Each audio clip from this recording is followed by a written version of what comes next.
The mental side of playing quarterback in our offense is the most important piece, hands down, and that's not even close. We have to be able to trust you to audible, period, because we feel like the defense is always giving us something. We can't always guess right on that every time. So if we have a quarterback capable of getting us in the right play, that's hugely important. Hi, I'm Bradley Tarpey, and welcome to the Six Man Spotlight, a place where we give a platform to six-man football coaches to share the intricacies of scheme and culture unique to the world of six-man football. Today's guest is Abbott head coach Kyle Crawford. Coach Crawford succeeded his father, Terry Crawford, to become the head coach at Abbott in the 2024 season. In this same season, Coach Crawford led the Panthers to a semifinal appearance in his first season. Kyle Crawford also served as an assistant coach at Abbott for years, an era highlighted by a 2015 state championship in which he served as the defensive coordinator. In addition to this, Coach Crawford also serves as the Abbott head baseball coach, a position in which he has led the Panthers to 2 UIL 1A state championships in his tenure as a head coach. In my conversation today with Coach Crawford, Coach leads us through an overview of the big three of the J-bird offense. We also explore some of the elements that make the Abbott J-bird unique, such as their patented large splits, and a deep dive into how they train their quarterbacks to have audible freedom at the line of scrimmage. Crawford, I'm a big fan of Abbott, man. You know, as I was doing research on coaches to bring on here, you guys just stood out to me, how systematic y'all are. Like, you know, your culture just kind of jumps off the screen. And it's just an honor to have you on. And thank you for making a little bit of time to come in and chat with me.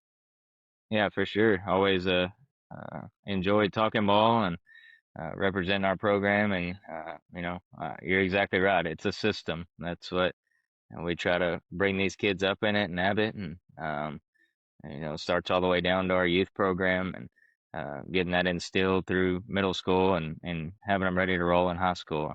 It's very detail oriented.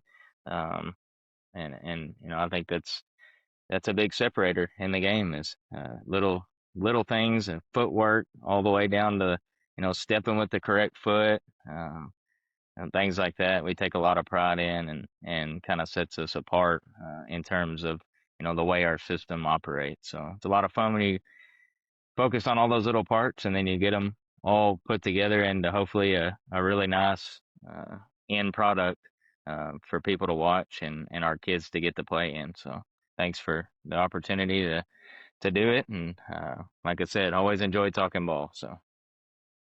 Sure. Hey, man, like I said, it jumps off the page, everything you're saying. It's not just talk, it's reality. Well, hey, I kind of brought you on because in my mind, you know, you're going to be like my Jaybird expert that I bring on to interview. But I wanted to dive into some of the specifics about the Jaybird you guys run at Abbott. And one of the first things that jumps off the screen when you're watching you guys play is how big your line splits are. Like I'm just curious on the details of that. Like what are the cues that you guys give the kids? Like how big are the splits? Like what benefits do you see from playing with the splits y'all guys do? I'm just curious what the genesis of all that is. First off, I'm no Jaybird expert. I've been really fortunate to have a lot of really good mentors, and I played in this program at Abbott in this offense. And so, on a personal level, that helps me for sure being able to coach it because I've been under center. I played quarterback in this offense, and so I understand, from the player side, what they're seeing a lot of times. But just fortunate to have learned from a lot of people way smarter than me and soaked up as much as I could. And then now, trying to morph that a little bit into um, suiting my identity a little bit also. I was in a great situation to step into a program that had, a system, like you said, and then be able to kind of add some things to that along the way that, based on my studies and I spent several years over on the defensive side of the ball. And so taking those experiences and things that gave us trouble defensively and trying to kind of mold the offense that way. But yeah, to your question about line splits, there's two main goals of the Jaybird offense we run.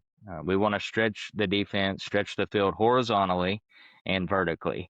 And so, a lot of people uh, actually, when it comes down to it, the J-bird vertical passing game that we run, uh, in a lot of ways becomes a spread offense in terms of stretching routes down the field and things like that.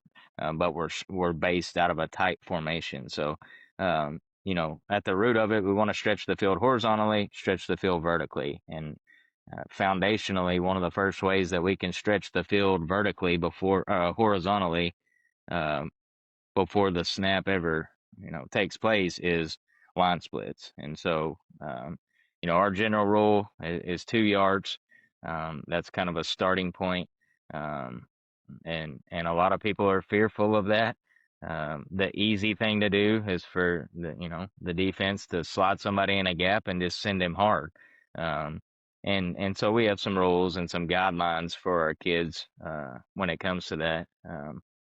But at the root of it, we want as big a splits as we can possibly get to try to stretch the defense and then force their hand a little bit. If they make the decision to start gapping us, then we can always adjust our splits back down. So, a lot of people ask us how big is too big.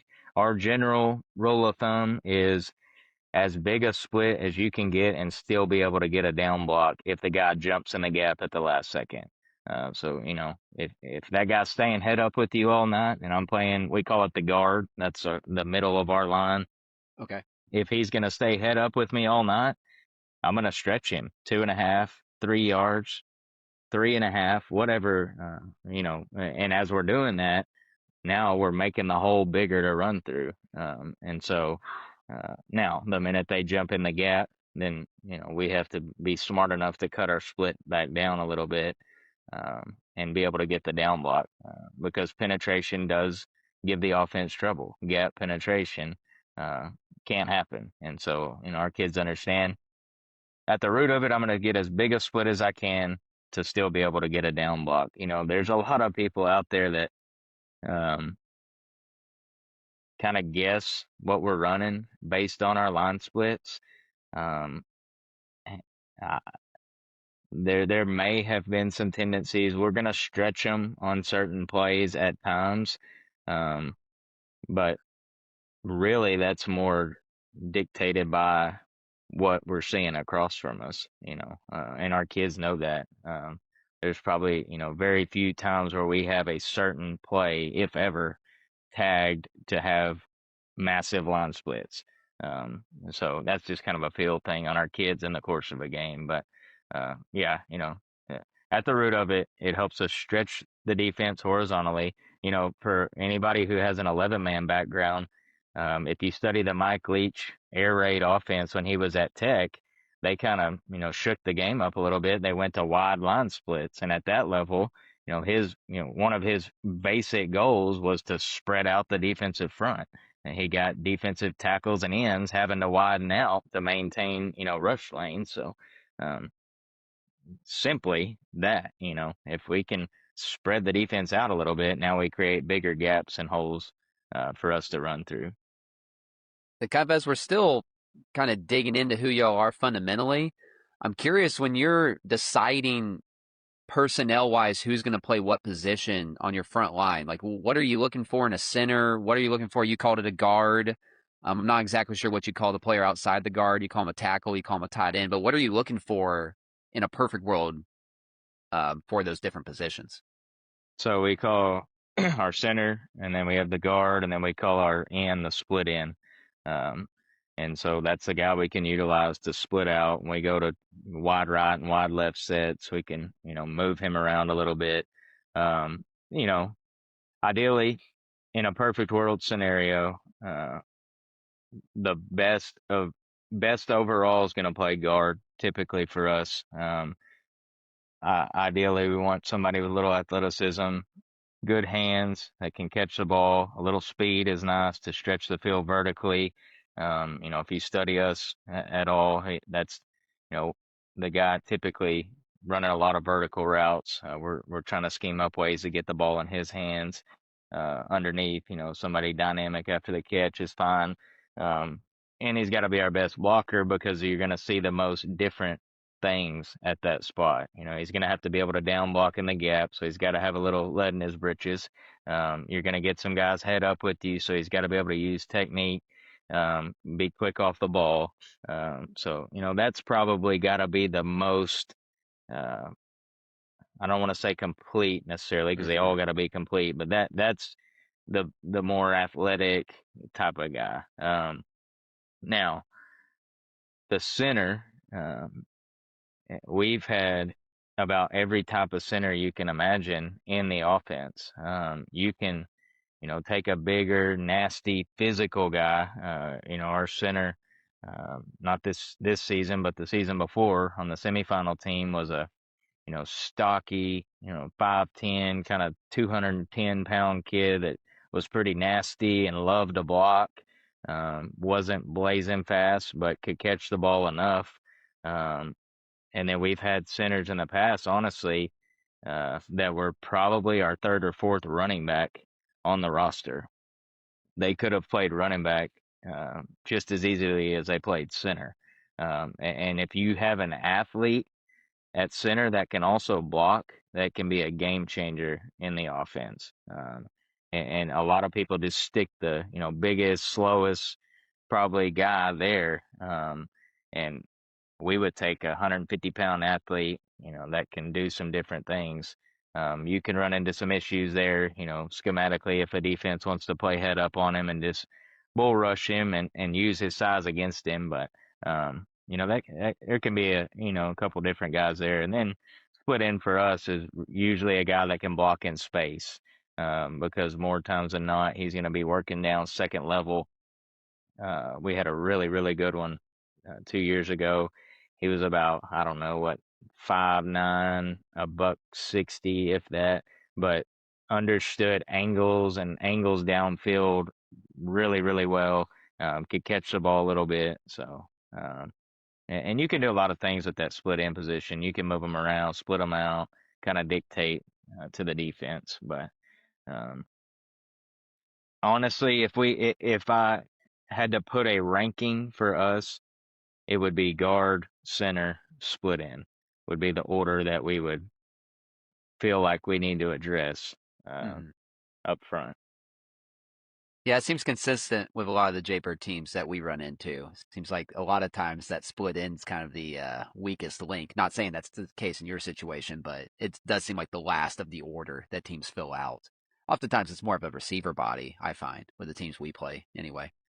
Um, sort of my final question here, wrapping up who y'all are from an alignment and personnel standpoint. One thing that jumps off the page to me when I look at you guys is your running back. All right, y'all call it a three back. Alignment is not behind the quarterback, but it's actually behind, once again, what I call the fullback, what y'all call the two back. That's always strikes me as a little unique. What's the thought process behind that? So it goes back to steps and footwork. And so if you break down strong side sweep for us, 34 hammer, the steps should mirror each other from the quarterback, the two back, which is our fullback, and then the three back, which is our tailback. So they each start with an open step, and then their second step, and you can break it all the way down. So the tailback, three back takes an open step. His second step is attacking the outside leg of the guard. The two back at the same time is taking an open step. His second step is flattening out towards the line of scrimmage so that he can get on the inside shoulder of the force man and be the hammer block. That's the design of the play. And then the quarterback is an open step, a blind pitch, and then he's turning up through the hole. And so for continuity purposes, we leave him over there behind the two back, just to create timing and allow that tailback or that two back, I'm sorry, to be able to take his correct steps, get on his path, and get flat down the line to kick out. Um, I think one difference with some people that you see put him behind the quarterback is they're not blind pitching, and it's a little bit of a wider developing play.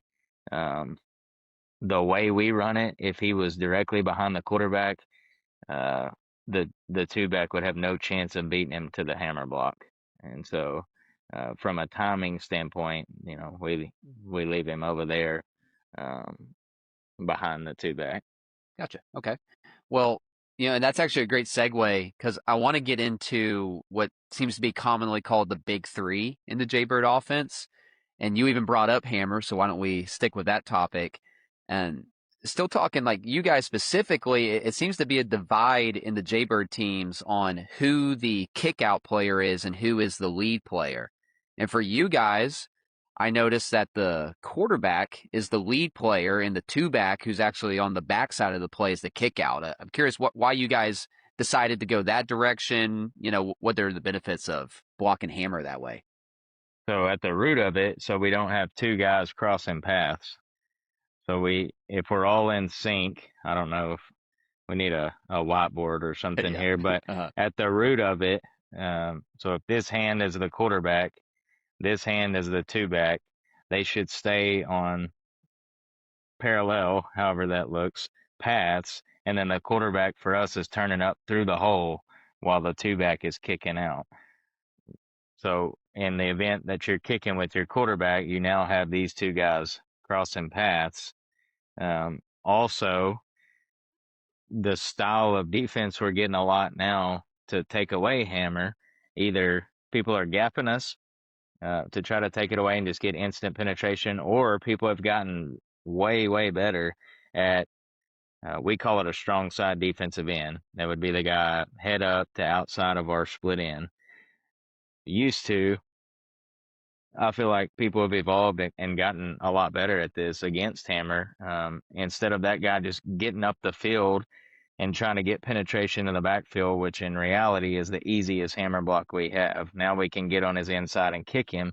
People have gotten way better at design and scheme, or, I would like to hope that coaches have gotten better at teaching the technique of squeezing it down, shove, close in the hole. And so, um, typically that collision for us, we would rather be with our two back than our quarterback. And, if that guy steps down inside, that becomes a log block for us, and we should be bouncing 34 to the sideline. And that's really, really hard if you're trying to do that with the quarterback, and turning your two back up through the hole, and just, foundationally, like I said, not crossing paths. So everybody's staying in sync in terms of timing. And also typically, I would rather my quarterback to be going up second level onto a corner or a linebacker from the defense versus hammering a defensive end all night. Yeah, I mean, So from a it's matchup standpoint, that makes some total sense to me. some of the general reasons why we do it that way. Yes, sir. Yeah, it's clicking with me. Well, you brought this up earlier, your blind pitch, the exchange on Hammer. I'm picturing some guy with an 11-man background watching that on film and having a heart attack. I mean, what are your coaching points in actually making that blind pitch happen? How do y'all drill it? How do y'all teach it? I mean, what are some common errors that you run into that need to be corrected? Just how do you guys coach that up? It's tough. Yeah, it's really tough. We rep it a ton with our junior high kids. And then we do a ton of individual and group offense with the high school. Um, you know, I'll say this, the majority, once our kids understand, so our basic movement is an open step and a pitch, and it should be more of a dropping it to a spot. We're trying to pitch it to a spot, and that goes back to the footwork of the tailback. He's got to take an open step, and then his next step's got to be at a 45. And early in the season, we are pitching it to a spot, and then that's how we determine the depth of our tailback, our three back. So if he can't get to that spot, then we move him up. So that might be a 6 yard, three back for us. A burner that can really get downhill, he may be, we've had backs as deep as 8 yards. And there's people out there that try to look for a tendency and play based on the tailback alignment, and there's not going to be one. I'm telling you, like our tailback, our three back depth is based on his time to the line of scrimmage, and can he get to that spot where the ball is going to be pitched. So back to the quarterback, that's it. Open step, pitch to a spot, And we rep that over and over and over. But I'll say the number one cause of bad pitches starts with their feet. And I mean that obviously we've been in the system, so it makes perfect sense to me. But everything we talk about in the system starts from the ground up, whether it's linemen, the backs. It's the most important thing is their feet. And so, you asked about some things that go wrong. We had a couple quarterbacks this year. We were young at quarterback, and our top two were a sophomore and a freshman, and both had some struggles at times. One got banged up early in the season and missed a lot of reps and was out. The other one was a freshman playing varsity ball, um, and both started pitching balls behind our tailback. And if you go look at it, it's going to be their first step. They're flying open before they pitch it instead of just an open step. Now they're taking a big pivot step, shoulders are turned, and the pitch is behind. So, we have some PVC pipe drills and different things that we do to kind of get them back on plane and clean up their footwork. You can have a coach stand behind their feet to keep them from flying open. But the root of a lot of pitch issues for us is goes back to something with their feet. Something's off on their footwork, and if we can get that cleaned up, usually that gets us back on track. I mean, as far as drilling it, like I said, we want to pitch it to the same spot so they don't have to make a different pitch based on what three back's in the game, because that three back is going to get to that spot based on his alignment. And so, I remember when I was in junior high in the system and we set up a trash can and quarterbacks and individual are just repping it over and over and over, just hitting that spot. Is if the quarterback can consistently pitch it to a spot, then we can play with the depth of the three back to get him where he needs to be to get to that spot. When you run into problems or when you're constantly changing the depth and you have a quarterback that can't pitch it to a spot, now you're creating problems on both ends. So, just, that's kind of the way we approach it from a 34 pitch standpoint. Yeah, that's great. That's super valuable. Well, Coach, kind of as we're moving through the big three of the J-bird offense, I want to hear a little bit more about this weak sweep play because me personally, it's a play that I understand schematically a little bit less. Could you take us through just kind of like a quick install of how your blocking rules work for this weak sweep play? So, starting up front, a lot of it's going to be dependent on the personnel that we have. And really, I would say that's any play inside of our offense. We can always base block it. A base block for us would be man on. If there's a guy head up with me that I can handle, then I'm going to base block it. Weak sweep is probably a play that if you put on film of us, we fold block it a lot. And that kind of ties back to it's ideal for us to have an athletic guard that can move a little bit. And so, And when you're saying fold, like the center is yeah, back and the yeah. guard So is we'll wrapping block around? back. Yeah, block back Okay. with the center. Yes, sir. In terms of blocking, the whole Jaybird offense, the way we run it is based on angles. Um, I could go down a rabbit hole on this, but there's a big misconception. I can't tell you how many people over the years that we've visited with or had reach out to us with questions and then eventually say, I can't run the offense because I don't have big linemen. And that's probably the biggest misconception. And you can take um, a bunch of 140 pounders and teach them how to run the offense in terms of teaching them the mental side of finding blocking angles, and and being a little more athletic, being able to move. So we're always looking for angles, and weak sweep's a big one with that. So it's defense dependent. What we're seeing is going to dictate, but we can base block it, or we can fold block it. Our first preference really is probably to fold block it. And we've had some teams that just because I like the angle, typically one of the best players, if not the best player on the defense is going to be the middle linebacker, over our guard. And so if we can take an angle, on what, if we think that's your best player, if we can take an angle and block back on him, and then bring, an athletic guard around and fold him. We like doing that. And we've had teams just flat out say we want to base block it and just, block head up across the board. Now our split end, that's a big thing. We go second level a bunch. Right. Well, we're gonna take our split end, anything weak side. His general rule is second level. The only thing that might change that is if he got just an absolute burner jumping his gap that he's afraid maybe could run us down from the backside. But if our execution speed's where it needs to be out of the backfield, then we should be gone. So yeah, I mean that's the two main ways we would block it. Base blocking it, that would be if somebody was head up on the center, and then also fold blocking it if the center was uncovered. And we just like anything else, you gotta adapt that and evolve that. We've folded, we've played some defenses that covered us up uh, across the board. Center guard split in, and we needed an angle on the guy over the center, and so we full blocked it with the two back in the center. We'll down block with the two back and fold the center around. Anything we do is about blocking angles. That's the key. We're not drop blocking.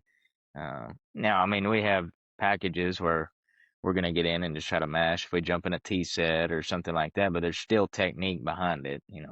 Uh, we're always looking for blocking angles, and that's why we don't have to have massive linemen every year. Could you maybe go into a little bit of blocking rules for your two back on this weak sweep play? Like, what is his kind of thought progression? Gap is number one priority, especially if we're full blocking it. He's got to protect gap, obviously, so the quarterback doesn't get killed. And then he's head up. So if we just see like, a standard 3-2 or 2-3 defense, he had a guy head up with him. He's blocking man on. Um, he's first step is attacking that guy's outside shoulder. So if we can get him hooked, we'll hook him. Now, I think personally, defense has improved a little bit and people are doing a little better job of reading. And so we're getting a lot of skating, is what we call it, that guy widening. Well, if he's attacking that shoulder and he widens, now he just washes him and we run it a little bit tighter. That's why we don't necessarily label that, a 31 or a 33 week sweep because it's kind of a little bit of a read on the tailback, the three backs part of where that two back takes his guy. And then, so ideally in a perfect world, he can get him sealed, knock him back, get him sealed. We get the quarterback to the corner. And then we've got the fold action going on with the center and the guard. So we got the guard up onto the second or third level and the safety. And if he can't, and he washes him, then we run it inside a little bit tighter if he had to. So, but his priority's got to be gap. And there are some differences. There's some things that can trump that. We get people that walk up that weak side corner really hard and send him, which puts a lot of pressure on your quarterback. Mm-hmm. Having played in the offense, like I said, and coaching quarterbacks through the offense, and um, spending lots of time in the office with Coach Crawford and guys that, taught me the offense. That's the hardest block on the quarterback is that hard weak side corner. He's got a really flat step and he's got to stay flat to kick him out. If he can do it, it's great. Right. If he can't, then our outlet is to switch block it and let the two back kick out wide and the quarterback turn up a little tighter on the defensive end. Um, which isn't our favorite option, to be honest with you. And so, something we may touch on a little bit later that may lead us to an audible situation, to be honest with you. Okay. We may just look to get out of that type of situation. Maybe that's a matchup we don't like with our quarterback.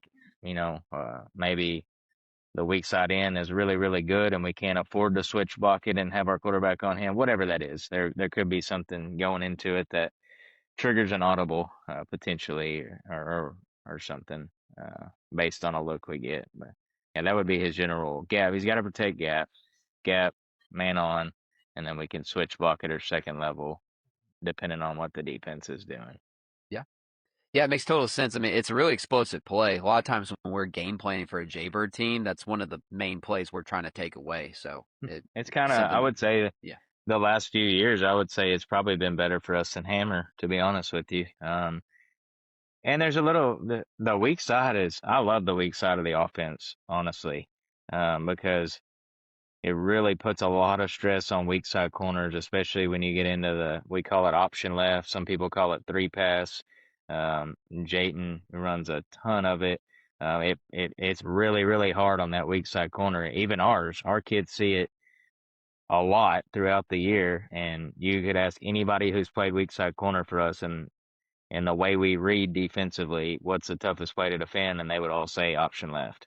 And so that gives you a whole nother dynamic to the weak side. But uh, yeah, yeah. It's funny you say that because when I brought Stanley on here, that's basically like 80% of what we talked about was yeah, their option left play. So yeah, it's funny you bring that up.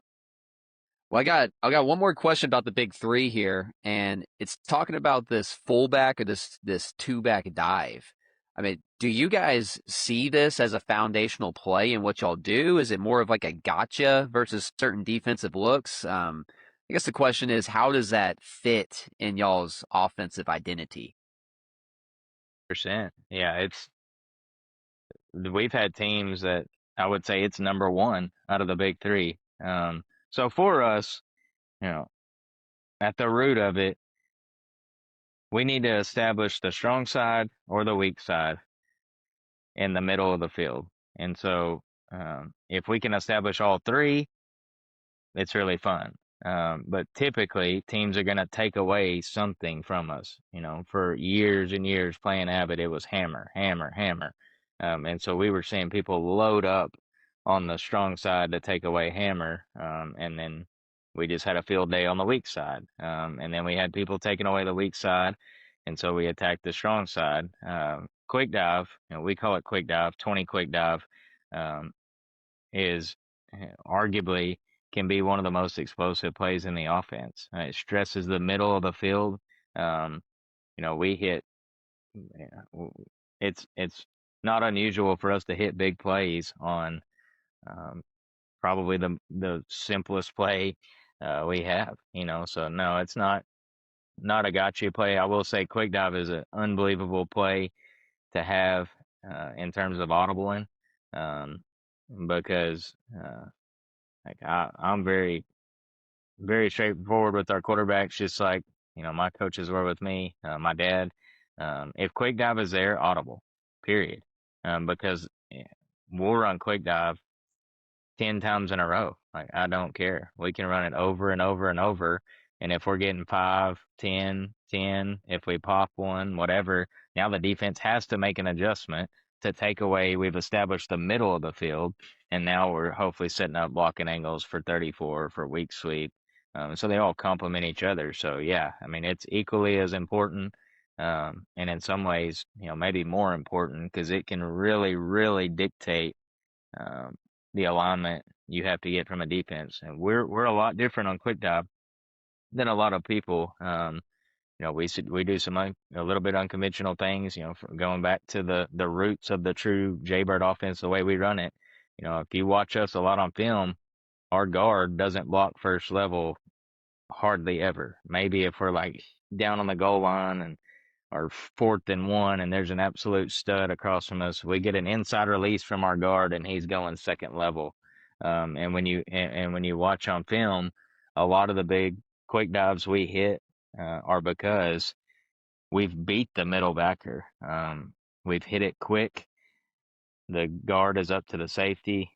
The split ends up to the strong side corner or linebacker, and then we're gone. And so a lot of times we don't block. I would say 99% of the time we do not block first level with our guard. We're inside releasing because you know, if he is inside releasing and the two back is hitting it quick enough, the middle backer should have to come through the guard to make the tackle. So as he is left stepped and released, we're taking the handoff. That's essentially blocking him, and now we make a cut off of the guard. So that's again a benefit to having an athletic guard that can move and go second level for you. But yeah, quick dive's a great play. Like, Yeah. I would be willing to bet if you did a study of Abbott since 2001 is when my dad really implemented and went all in on running the Jaybird offense the way we run it after spending time with Mitch Lee and really starting to understand it and try to learn it and run it the right way. I bet if you studied that, wow, that's going on 25 years now. That's crazy. Yeah, I bet you our most common audible is probably quick dive. Um, and people can say, all right, well, perfect. We'll go sit on that now. And that's fine. You want to load the sure. middle of the field. Now we'll run, Yeah, 34 a week sweep. And that's ultimately why it's the big three for us. Those three work off each other. We have to be able to establish the strong side, the weak side, and the middle of the field. If we can at least get one of the strong side or the weak side established, that's a big deal. And then we can establish the middle, and then we can branch to play action passing game, option passing game off of that. But now, if you play us and you stop those three, hats off to you. I would be willing to bet it probably has a little bit more to do with the Jimmies and the Joes hmm across from it. Just that just happens. because schematically it's tough. The offense puts pressure on you to defend both sides and the middle of the field all at the same time. So. Uh, yeah, but quick dive's a great play. I mean, it's super simple. I will say if you're putting in quick dive, your center has got to fire off the ball. If you're hitting quick dive slow, and we tell our kids when it doesn't look like it should, we just call slow dive because that's what it is, and it won't work. If it's slow dive, it's going to get bottled up and it's going to get stopped. But if you hit it with intensity, um, it's a really good play. The center's got a left step, and he has got to fire off the ball and get a guy out of there. We aim for the center's left leg. Like we're Really? nearly. It looks like it's at an angle a lot. We're aiming to run right through the center, and we do. Like it quick dive for how simple it is. Early in the season, it's pretty ugly sometimes because the centers haven't gotten up to game speed yet. The center's got to fire out, and that two back because again, we're talking about parallel lines, geometry here. With the guard inside releasing, if the two back is coming at this angle, now that middle linebacker is going to step down and make the play. And it's happened. I'm not saying we run quick dive perfect every time. You could go put on film right now and we got ate up by a really good middle linebacker, but we also didn't help ourselves because we're stepping down inside. So we're aiming for right off the center, and now that we're setting up the guards block, and then it has the potential to be a really big play. So yeah, It's one of the funnest plays to see pop because I mean you got guys running the wrong way every direction and the ball's just going right down the middle of the field. It's now we'll say on quick dive, the three backs are huge key in that, and we grade our kids on film like I'm sure a lot of people do. And our three backs probably get more negatives or as many negatives yeah. on quick dive fakes as anything, because it can influence a corner. There's no doubt. Like a defense is reading, somebody's got to go get him. If not, we have a counter for that. Something I've enjoyed, and kind of putting my spin on it, like we talked about earlier. And it's not, I'm not saying reinventing the wheel by any means, because you know. There's nothing that somebody hasn't tried out there in terms of offenses or whatever.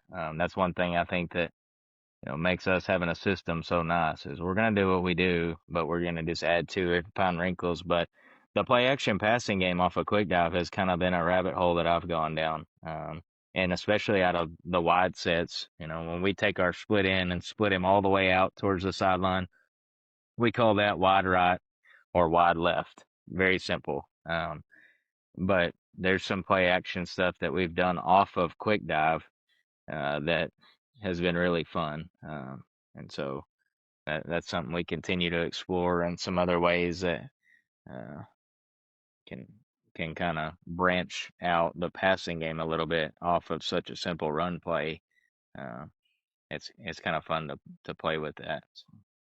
Well, Coach, we've talked strong side run game with hammer. We've talked weak side run game with weak sweep. We've talked the quick dive. And correct me if I'm wrong here, but like as I've looked at y'all's play action game sort of year to year, it seems like it evolves a lot. Like it doesn't feel like y'all are always the same team when it comes to your play action game. Um, Once again, correct me if I'm wrong, but I'm just curious how you guys go about sort of picking your like foundational play action passes for the year.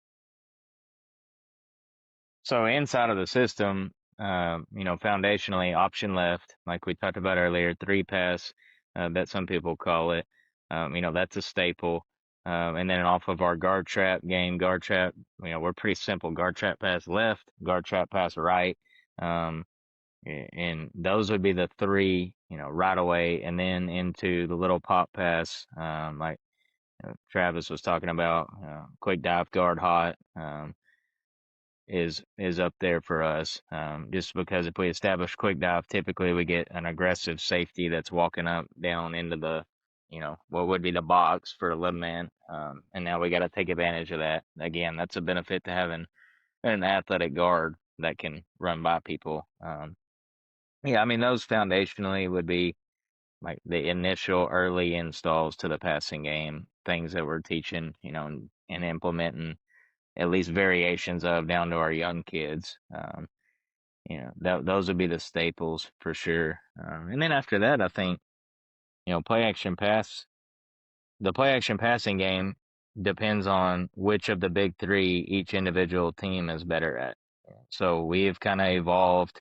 Um, like I mentioned, the past few years, I would say we've been a better weak side team. And so, we've kind of branched off into some play action passing game off of weak sweep, or off of what we call quick pitch, where we're trying to stretch it wide to the sideline.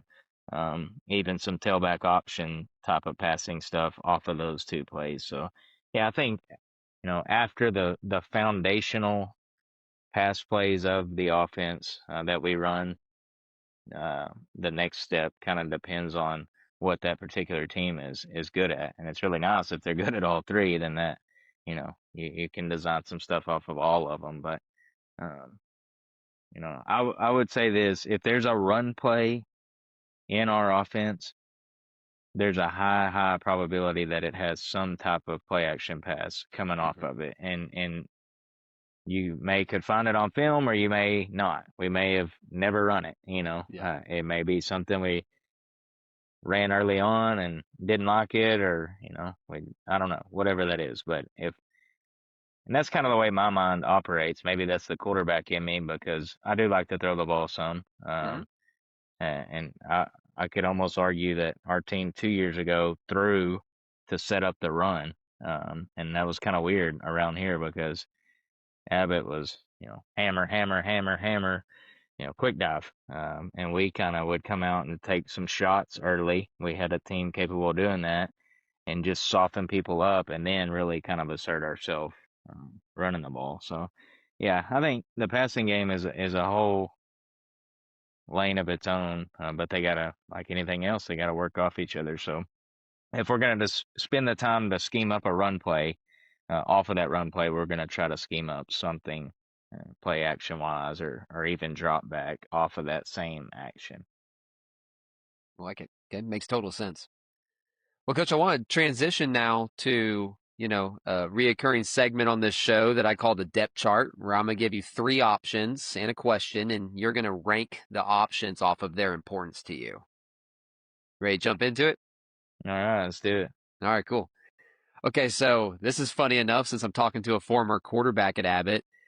These are three qualities that you see as must have to be a successful quarterback at Abbott. Okay. So the first one is being a dominant blocker. The second is a quarterback that can audible and get the offense into the correct play. And the third is being a downfield passing threat. So out of That's those easy. three options, Two, two, one, three. Yeah. okay. Audible is number one, blocking, and then downfield. Uh, yeah, no question on that one. Wow, The okay. the mental side of playing quarterback in our offense is the most important piece, hands down. Um, and that's not even close. So that in order to maximize the full potential of the scheme, the quarterback, you've got to play quarterback in our offense. We have to be able to trust you to audible, period. Because we feel like the defense is always giving us something. We can't always guess right on that every time. So if we have a quarterback capable of getting us in the right play, that's hugely, hugely important. We spend a lot of time with our quarterbacks working audibles, things like that. Blocking, obviously, is a big part of it. We talked about on Hammer, why we block a certain way. Um, that that's a huge deal for us. And then throwing the ball downfield, that would be a bonus, if they have all three. But Right. we can find ways to throw the ball. Option left, like we call it. If we make the right read, we can throw a 3-yard pass to the center, and if he's athletic, he may take it the other 50 that we need to go anyway. So, or, you know, if we have a tailback, a three back that has a strong arm, that's a plus. We can use that guy to stretch the field, vertically. So, yeah. Yeah, Now, good point on the tailback. would I like him to read really well on run pass option type plays and be able to throw accurately within 20 yards? That's plenty good enough for us. So, yeah. 2-1-3. That was an easy one. Wow. Okay. So like I was telling you, I am really excited to talk about the Audible stuff because that is very alien to me. So, I mean, I'm not even really sure where to start. I guess my first question is just how do y'all train your quarterbacks to make these certain checks? Is it meetings? Is it drilling it? Like, do y'all practice with making audibles, during your team sessions? I want to hear everything you can tell us about how y'all train quarterbacks to make audibles. Yeah, we do it a lot. I mean, especially early in the season, we'll just have straight big three audible periods where they're calling the play at the line essentially. We've got a stack of defensive cards, scout cards that we've had for uh, as long, I mean, at least since I played, probably before that, of different defenses we've seen to the J-bird, and we'll have a coach hold those up. We get to the line, and it's really just simple math. Um, our quarterbacks are trained at the very foundation, and not talking matchup or scheme, but just at the root of teaching them how to audible. We count how many guys they have from the center to the weak side, how many of the guys they have from the center to the strong side. And so they just get conditioned to um, seeing, if they're overloaded on one side, then we're going to run to the other side.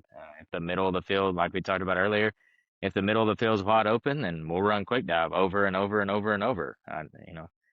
So that's the root of it, just getting them to count, basically. And and then the next step is based on a matchup, finding a lot of times we'll kind of know going in, like, hey, if we get this look, a team might have only shown it once or twice throughout the year against, Jaybird, but we prep for it at least a little bit, and we may just put an automatic audible to it or whatever it is. So, yeah, a lot of mental work with the quarterbacks. I mean, you have to, if you're going to give that individual control of your offense, um, within reason.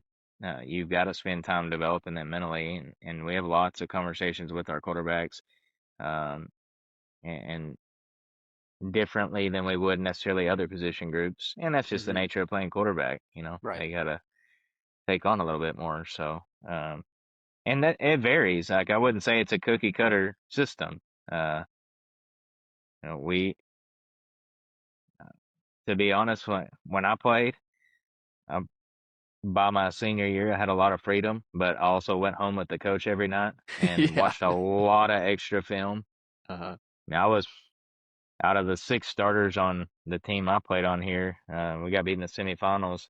I was easily 6 out of 6 when it came to athleticism, um, but just was driven to know what the defense was doing before the play ever started based on film study and preparation.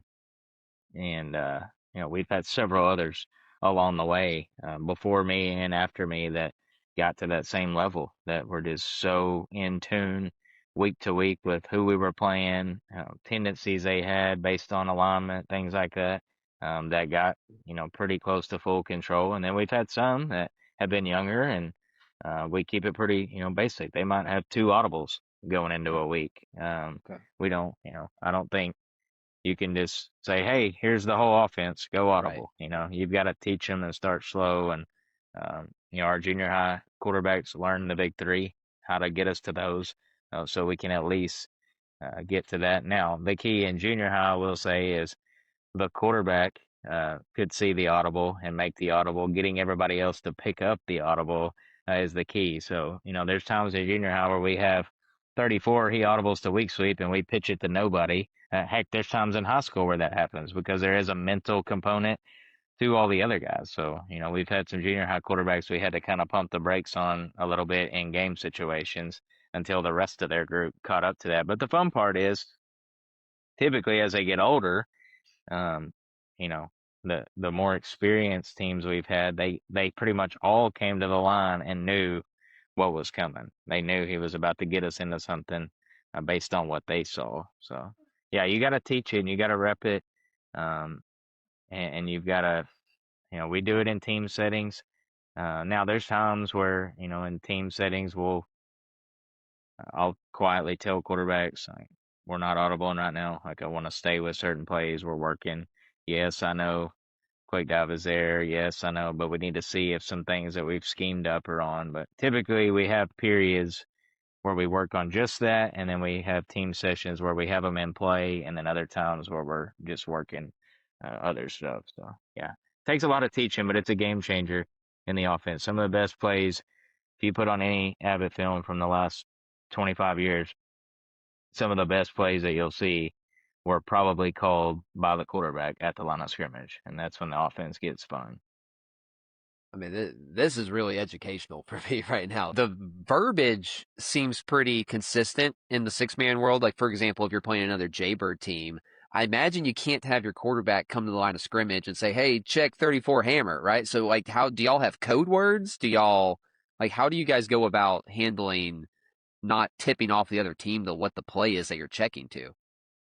We've used a lot of different things. I mean, there's years where we've kind of mixed it into our cadence. There's times where we've tagged it with names, color, whatever. There's a lot of different ways. I think you just gotta. A lot of it depends on what your pre-snap pattern is, what your pre-snap cadence is, and then yeah, I mean, obviously we can't just come to the line and 34. We may tag it, we've had teams where we've just gone on down or go. And so we've had to, kind of word it, tag it. And then we've had some where we've used a cadence type system and we've been able to mix that in with hot colors, cold colors, different things like that. But yeah, that's a challenging part of it. And inevitably, if we audible and it gets stopped, um, you know, they, especially the less experienced teams we have are going to say, well, they know our audibles.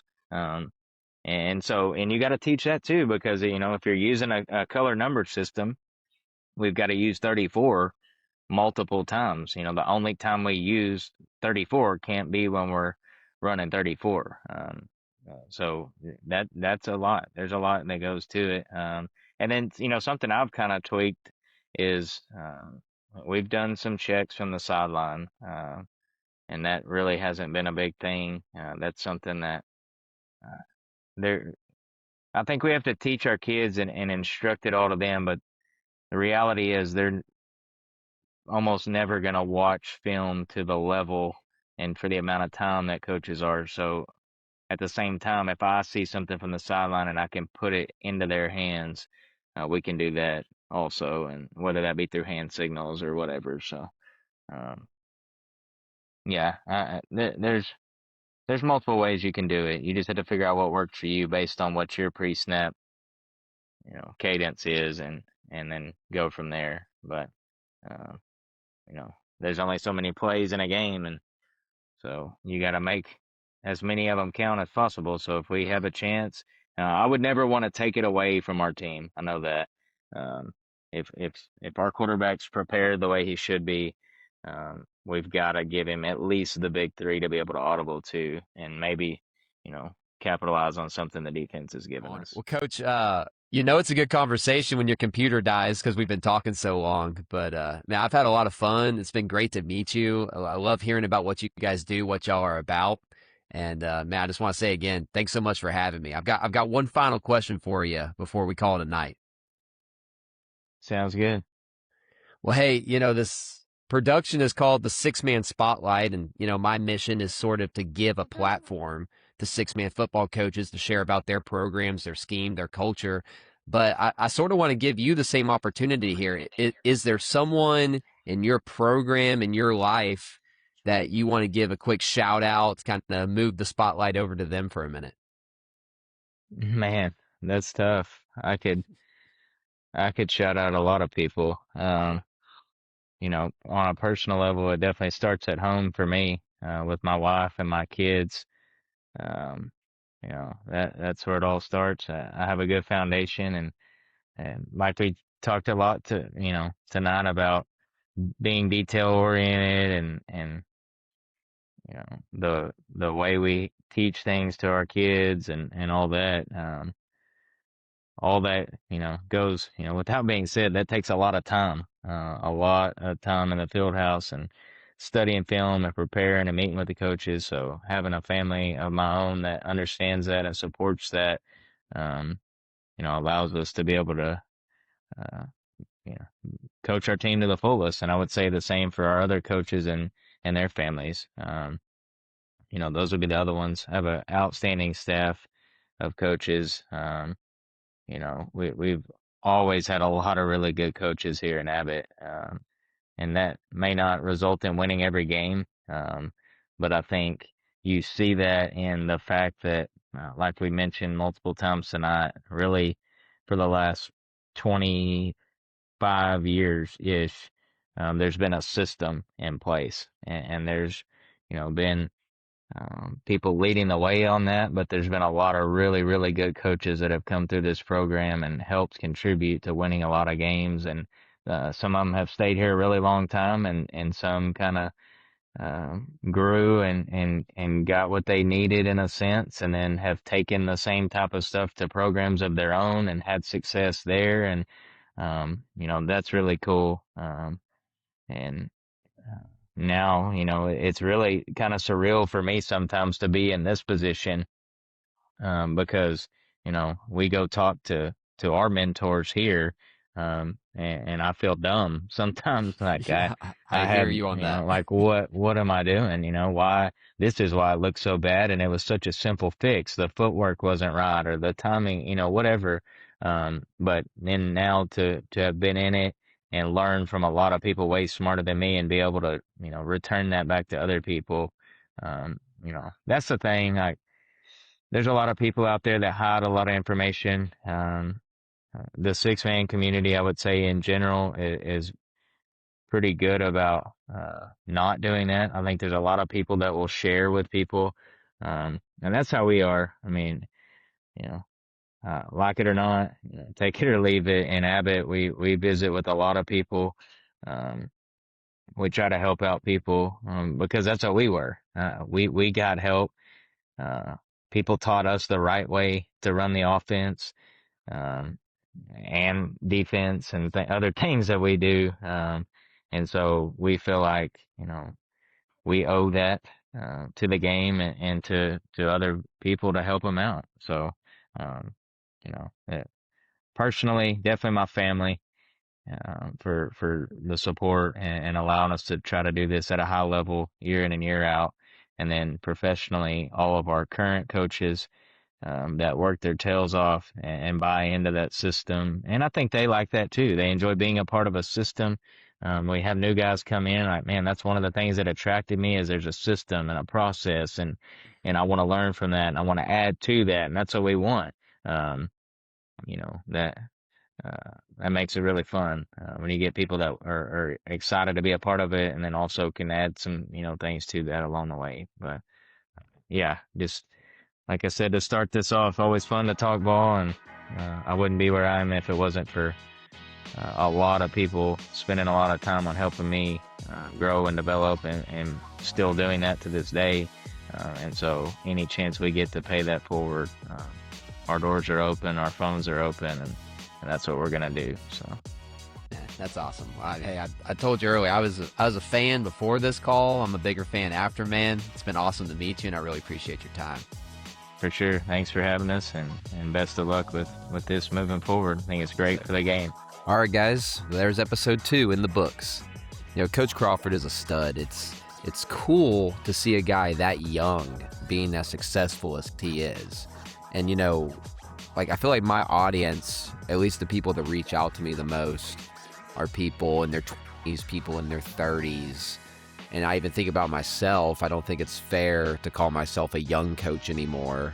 I feel like it's not time to call myself an old coach. So I think that makes me comfortably a middle-aged coach. It's just cool to see Coach Crawford having the success, the confidence he has when he's speaking about his program. To me and to my audience, I just feel like that's really encouraging and cool to see. And, there's a lot of J-bird teams across the state, but there really is only one Abbott. I think about my own career. We've probably played 50 games against a J-bird team, which maybe isn't that much in the grand scheme of things. But it's cool to hear Coach Crawford speak specifically about the details behind the Abbott J-bird system. And, if you're a veteran J-bird guy, maybe I don't know how much you got out of listening to Coach Crawford talk about hammer, talk about weak pitch, talk about their quick dive. But if you're a beginner, or honestly, even if you're an experienced person, it's cool just to hear the little verbiage and the way that he thinks about the game, the way that he thinks about their offense. I think that's valuable for anybody. Even for me, we're not a J-bird team. We play plenty of them. So it's been really beneficial to me talking to guys like Coach Staniland and guys like Coach Crawford about just how they think about their offense. I think I made this pretty clear during the interview, but to me, it's the audibling that is so strange and so out of left field. I don't know how common that is across the state when it comes to six-man teams, but I think it comes off really clearly in the interview. He believes strongly in the value of changing the play call at the line of scrimmage and how powerful that is for him and Abbott. And, you know, I don't think that's for everybody. I don't know that I would dive into the deep end of the pool as strongly as Coach Crawford and Abbott do. But, just listening to him talk about that and hearing his thought process, we could probably borrow some of that and even add it to our own offense. We are kind of funny. I mean, I feel we audible at times, but it's this very informal us yelling from the sideline, a new code word or saying, hey, flip it, run it the other way. We're not exactly playing at Kyle Field. We've got maybe a grandma with a cowbell that we have to compete with and some cheerleaders when it comes to communicating with the guys on the field. But, I think about our offense, like we have a strong side run play power. We don't necessarily like to run against every single look that the defense could give. And I believe our quarterbacks could handle saying like, hey, if we call power and they have this certain look or they have this guy in the certain gap, why don't we just check at the counter? I feel like we have kids that can handle that. And maybe just hearing somebody else talk about their audibling system gives me confidence to maybe try and maybe not dive into the deep end, but I think I could put my feet in the shallow end of the pool and that would be fine. But, more specifically from that conversation, it's hearing about how they train it, how they practice it. And he made a big emphasis on this isn't something that you can just throw the whole playbook at a kid. You got to train the kid. You got to have meetings. There is a little bit of groundwork that you got to put into it. And as we heard him say, he really believes that it's going to pay off in the long run. And it was cool to hear somebody talk about it in that much detail. I think that's really valuable for you guys as listeners. And as I'm sort of wrapping this up, I think about things I wish I would have asked Coach Crawford more about. You know, I feel like as I've watched their film, they just have all these little tweaks and they're subtle. At times you're not sure if it's a game plan thing or if the kids are calling on the field, but certain things on hammer and, he talked about like the folding on the backs on the weak pitch.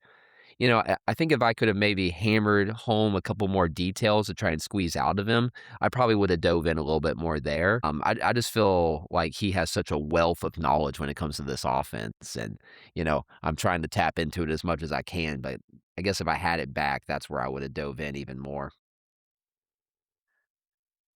Well, guys, I hope you enjoyed episode 2 of the Six Man Spotlight. I'm having a lot of fun putting these together. I guess this is my time to beg for likes and subscriptions, guys. If you're enjoying the content, I just plan on keeping them coming. I've got more guests that I'm excited to share my conversations with you guys. One thing unique about the month of March, I'm going to start putting out my own YouTube videos and my own content, and I'm really excited about the video that I've got lined up that I want to put out there in March.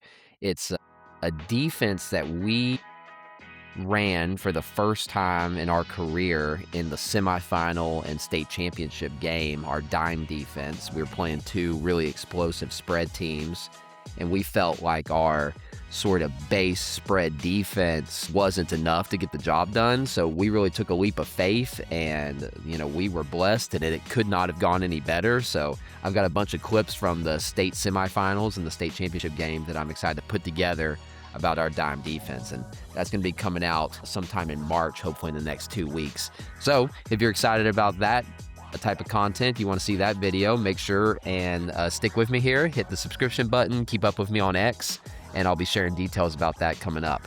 And obviously you'll see more episodes of the Six Man Spotlight coming.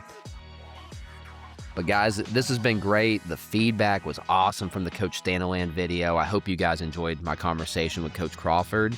And man, I'm having a blast putting this stuff together for you guys. I'll catch y'all later.